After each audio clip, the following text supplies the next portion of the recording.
Hey guys, how's it going? Welcome to the Minute Channel, and today we are gonna be talking about some interesting stuff here. Now, fair disclaimer: this is going to contain spoilers for Persona 5 and Persona 5 Royal. So if you haven't played any of the two games, I do advise you to click away from this video because I will be discussing pretty much a lot of important stuff that happens in the story. And today, let's go ahead and get started with this. Today we're gonna be talking about Takuto Maruki, the new villain in Persona 5 Royal. Now, originally when I watched the trailer for this character, I thought it was really interesting that we got this. I thought that he was somebody that looked very intriguing, and looking at his character profile, I knew there was something up with him. One of my first original three theories in a video that I posted previously was that Maruki was going to turn out to be a villain. However, I didn't expect the level of depth and character development that this character got in this new edition to Persona 5 Royal. I think that this new edition came out something that I didn't expect it really. Originally, when the game was announced and everything, I thought he was just gonna be a new bad guy. You know, we have many bad guys in this series where there is somebody like Kamoshida, or even somebody as bad as Shido at the end. You know, they are pretty scummy people, and they do pretty some shitty things to the series and everything. So you can kind of see that the fandom teams have a justice to defend. They have something that they wanna, the justice is on their side. However, Takuto is not the case. Maruki is a very interesting kind of guy. When you first meet him, he's coming into the school because he wants to help you guys. He's being hired by the schools as a counselor to kind of help people deal with the situation on events that happen with Kamoshida. And over the events of his series, you start learning about a lot of his stuff and his past, what he's going through and everything. And you don't really get to the end of it, but you pretty much guess that something is wrong with him, something happened with him that's making him be the way that he is. Now, he as a character has some interesting motivations that I want to really just get in detail here. Takuto Maruki's motivation comes from the fact that his girlfriend had some kind of shocking accident where her parents died, and she just went into shock. She just didn't want to live anymore. There was a lot of tension, a lot of stuff. I don't know, stuff is really realistic. If you never lost a loved one to the extent that his girlfriend did, this is very strong, and it's a lot of hurt. And it's some of these feelings that never really go away. Really, they grow with you, and they grow you and shape you in some kind of way. And that's really something that Maruki didn't really see in this case. He saw his girlfriend suffered, and he saw the chance to help her with the ability of his persona. Now, his persona is something really interesting that I'll get in detail in this video much later on, but I do think that this character had something that I really didn't expect in this kind of depth here. His character revolves around the ideology of specific kind of happiness when it comes to being happy as your wishes, you know, not being happy because of particular situations, but because your wishes become true.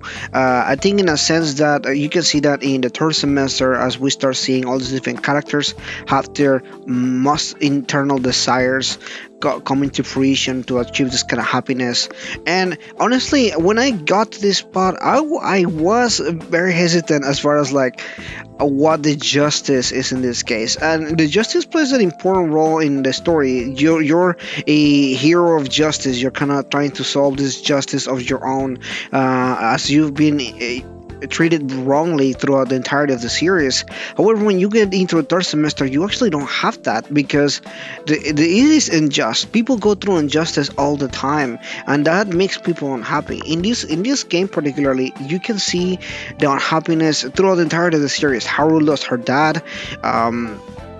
Yusuke lost his mentor and his parent, because if you think about it, Yusuke's teacher, even though he was an asshole and I utilized him, he was a parent to him, and he lost this person dear to him, and he became somebody corrupted.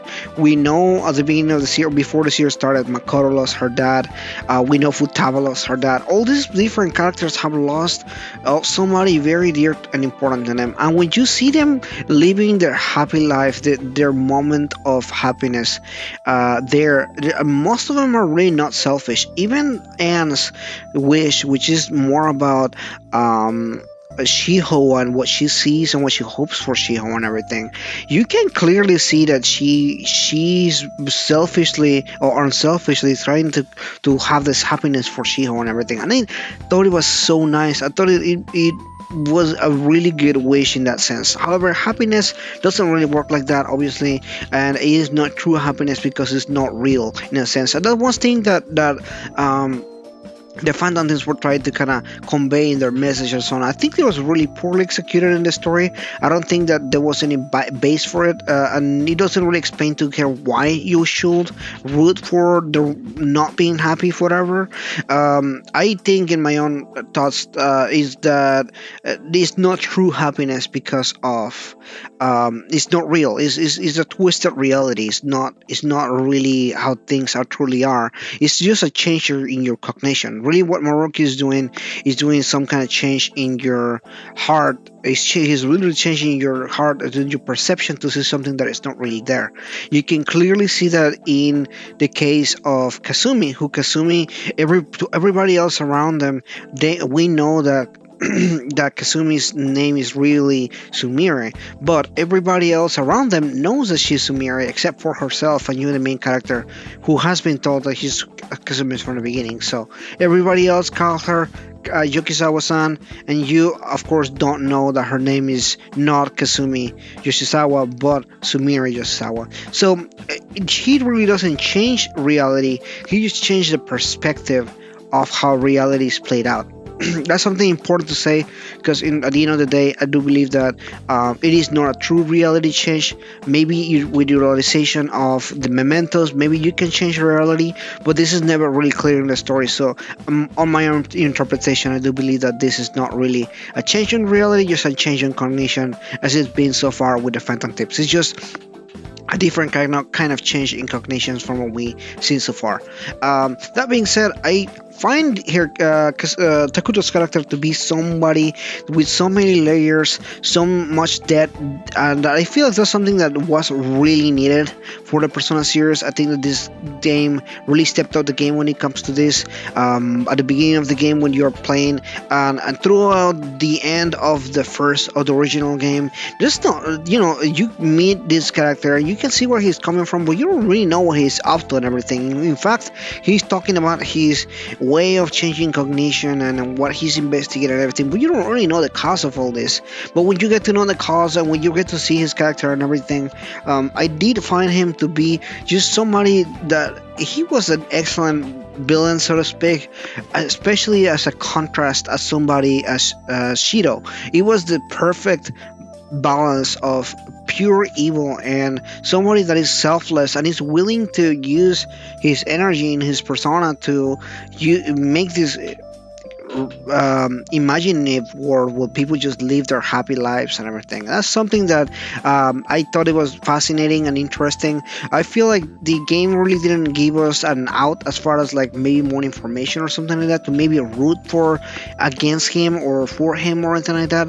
I think the game left it really big in that kind of stuff. I could have done a little bit better on that end, but I really like the way that they made this work with the character and everything. I thought it was an excellent idea. I thought that they played around with it pretty well. If anything, I wish they had maybe shown the girlfriend more, maybe in a flashback, maybe now, because as we know, when his powers left him or when he lost the ability to control the cognitive space, therefore his girlfriend has now regained her original mentality and everything. So as we saw with the Phantom Thieves, they did not recall anything of the time that they spent in real life. They only recall the fantasy that they lived in. So I'm curious to see what the girlfriend is going to turn out to be, what's going to happen with Maruki and them.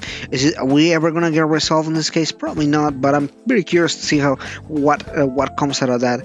But anyway, that is pretty much in this video here. I do believe that he was truly a really good villain. I know that his boss battle wasn't particularly good, almost cliche in some sense, but I do think that his boss battle serve a purpose because he was not a fighter. In fact, he spends so much to try to convince you into joining his side. He did not want to fight you. He was a pacifist. He's somebody that is looking for an answer and trying to help others. The entire time he says, I am trying to help you. I'm truly just trying to make people happy. And you can see that through the story, and I like that a lot. His boss obviously wasn't hard or difficult or anything like that. Because the idea wasn't that. The idea wasn't about fighting him, but really fighting for the ideals and everything. And I think the message was come across, even though some people did find the boss battle disappointing or not as interesting. I don't see it as that way. I see that as part of the story and the plot, and it worked pretty well in that case. Anyway, that is pretty much my video here today. If you're new, please consider liking and subscribing, and let me know what you guys think about this. Did you like this villain? Did you not like this villain? Let me know. And if you're new again, just like, subscribe, share the video or something, and I'll see you guys next time.